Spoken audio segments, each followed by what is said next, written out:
Hello everyone, आज हम शुरू करने वाले हैं source document chapter of class 11 accountancy, that is chapter number 8 in DK Goel and basically chapter number 7 और 6 इन डीएस वाला है सपोज।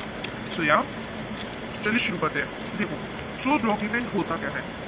सोर्स डॉक्यूमेंट मतलब पहले तो मुझे बताओ डॉक्यूमेंट क्या होता है। डॉक्यूमेंट होता है जिसमें किसी भी चीज़ की इन्फॉर्मेशन दी गई होती है, राइट।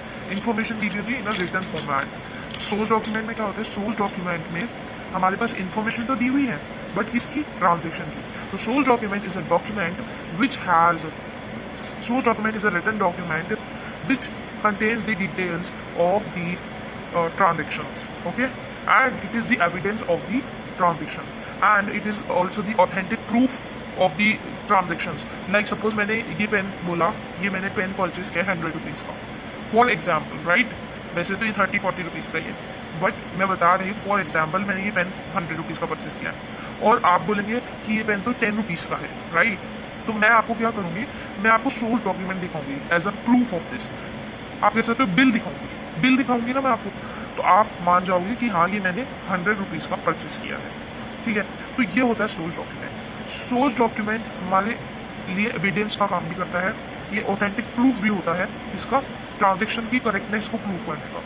अब सोर्स डॉक्यूमेंट कुछ कॉमन टाइप्स है, यानी कुछ कॉमन सोर्स डॉक्यूमेंट्स है, राइट। तो सबसे पहला है हमारे पास कैश मेमो। कैश मेमो क्या होता है, when a trader sells the goods for cash he gives the cash memo and when he purchases goods for cash he receives the cash memo. देखो, कैश मेमो जो है seller prepare करता है। कौन करता है, सेलर प्रिपेयर करता है। कब, जब गुड्स जो है सोल्ड करे हैं किस बेसिस पे, कैश बेसिस पे, ठीक है। जब गुड्स, मान लो कि मैं सेलर हूँ, मैंने आपको गुड्स सोल्ड किए कैश बेसिस पे, तो मैं प्रिपेयर करूंगी क्या, कैश मेमो प्रिपेयर करूंगी, ठीक है ना।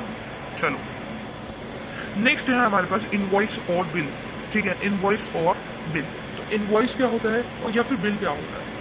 आप डेली लाइफ में बिल आपके पास, आपने जरूर देखा होगा, कोई भी चीज़ का हो जाएगा, ठीक है। तो बिल में क्या लिखी हुई होती है, कुछ स्पेसिफिक क्वांटिटी लिखी हुई होती है कि आपने कितना परचेज किया है, क्या परचेज किया है और कितने रुपीज़ का है, ठीक है ना। तो बिल क्या है, when a trader sells goods on credit, जब ट्रेडर आपको क्रेडिट बेसिस पर गुड्स सेल करता है, he prepare a sale invoice which contains the name of party to whom goods are sold, the rate, quantity and total amount of sale. जब trader आपको goods sold करता है किस basis पे, credit basis पे sold करता है, तो ये इनवॉइस बनाता है कौन, ट्रेडर बनाता है इनवॉइस। क्या क्या इंक्लूड होता है इसमें, it has the details of the party to whom goods are sold, and the rate of the goods, the quantity of the goods and the total sale amount of the goods, okay. And the original copy of this is sent to purchaser. This is the most important line. The original copy of this is sent to the purchaser and duplicate copy is kept for making records in our books of account. देखो, invoice prepare कब होता है, invoice prepare होता है जब transaction जो है वो क्रेडिट बेसिस पर हो। क्रेडिट बेसिस पर होने, जैसे मैंने आपको ये पेन सोल्ड किया, ठीक है, क्रेडिट बेसिस पर सोल्ड किया, मैंने आपको 40 रुपीज़ क्रेडिट पे सोल्ड किया, तो मैं इनवॉइस बनाऊंगी जिसकी ओरिजिनल कॉपी मैं आपको दे दूंगी एंड डुप्लीकेट कॉपी मैं मेरे पास रखूंगी, किसके लिए, रिकॉर्डिंग ऑफ ट्रांजेक्शन के लिए, बुक ऑफ अकाउंट में, ठीक है। चलो नेक्स्ट है हमारे पास में रिसिप्ट। तो रिसिप्ट क्या होती है, receipt when trader receives cash from a customer, he issues a receipt containing the date, amount and name of the customer. जब कैश या चेक हमें कस्टमर से मिलता है, ठीक है, एक रिसिप्ट इशू होती है किसकी, अमाउंट की, कि आपने मुझे कितना कैश दिया है या कितना अमाउंट भी दिया है, ठीक है ना। तो रिसिप्ट डुप्लीकेट में प्रिपेयर होती है, इसमें डुप्लीकेट में प्रिपेयर होती है, the receipt is prepared in duplicate and the original copy is handed over to the party which is tendering the payment, okay. The original copy is given to the party which is tendering the payment, it means the customer, okay.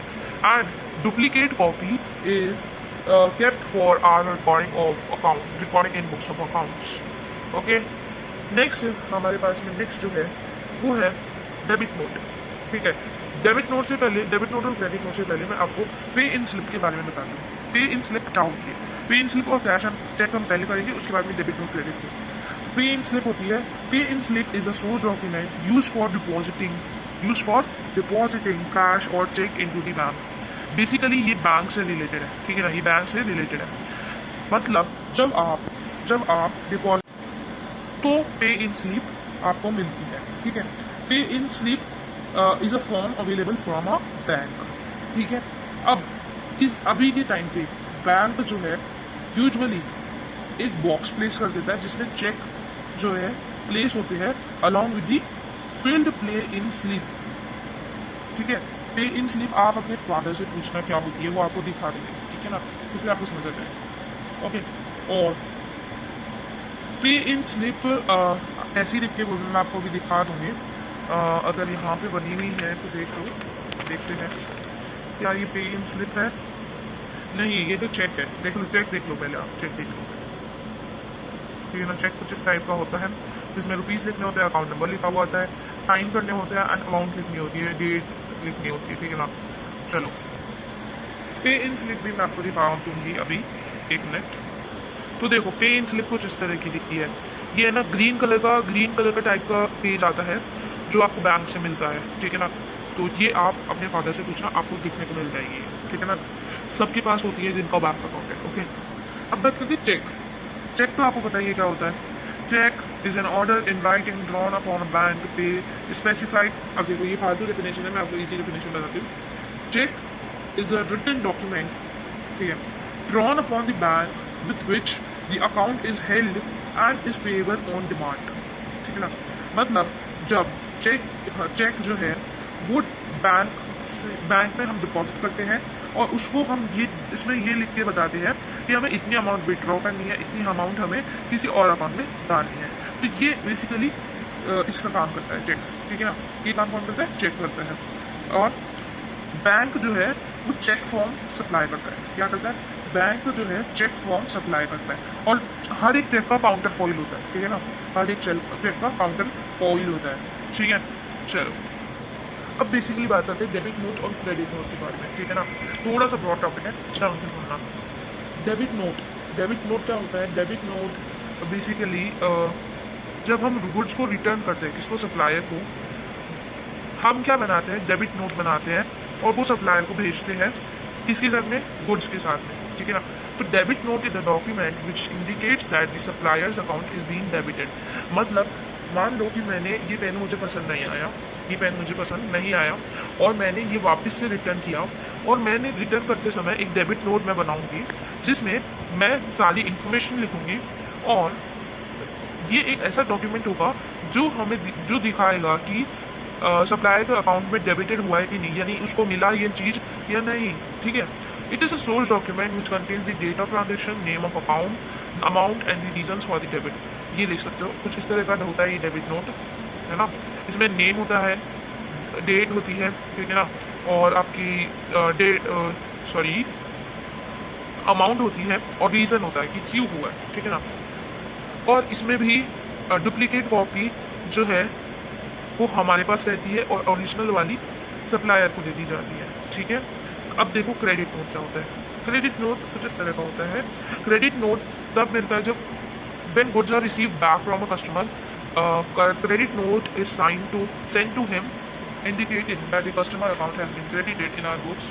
A duplicate of copy of credit note is retained for record purpose. अब credit note में भी दो copies मिलती है, original वाली customer को दी जाती है और डुप्लीकेट वाली हमारे पास रहती है। Credit note is made out evidencing that credit has been granted to a debtor, ठीक है ना। अगर मान लो कि कस्टमर रिटर्न करता है कोई कुछ, ठीक है ना, जो पहले ही इन्वॉइस हो चुका है। इन्वॉइस बनाएंगे ना हम, क्यों बनाएंगे? क्योंकि क्रेडिट बेसिस पर है, ठीक है ना। थोड़ा रिलेट करो, ठीक है। तो कस्टमर रिटर्न करता है गुड्स जो पहले इन्वॉइस हो चुका है, ठीक है ना। या फिर कस्टमर डिस्काउंट अलाउ करता है, ठीक है ना, मतलब हम डिस्काउंट अलाउ करते हैं कस्टमर को, तो क्रेडिट नोट इशू होता है। और effect of credit note is that customer amount indebtedness is reduce होती है ना अमाउंट, ऑब्वियसली बात है रिड्यूस ही होगी, क्योंकि जब हमारा अकाउंट क्रेडिट होगा तो रिड्यूस ही होगी ना। अगर वो सेटल हो चुका है, अकाउंट वो सेटल हो चुका है, तो to enable the customer to purchase goods to the value of credit without further payment, इसके लिए क्रेडिट नोट साइन होता है। अब क्रेडिट नोट कैसा दिखता है? बिल्कुल डेबिट नोट जैसा ही होता है। सेम चीज़ें उसमें भी लिखी जाती है। क्या क्या? Date of transaction, amount received, और आपका name of account which is credited, और रीजंस फॉर द क्रेडिट। ठीक है ना? चलो, ये हो गया हमारा सोर्स डॉक्यूमेंट के 7 टाइप्स पूरे के पूरे खत्म। ठीक है, अब वाउचर शुरू हो रहा है, तो वाउचर मैं आपको नेक्स्ट वीडियो में बताऊंगी। ओके, अगर आपकी वीडियो पसंद आई तो वीडियो को लाइक कर देना और चैनल पे नजर सब्सक्राइब कर देना। बाय।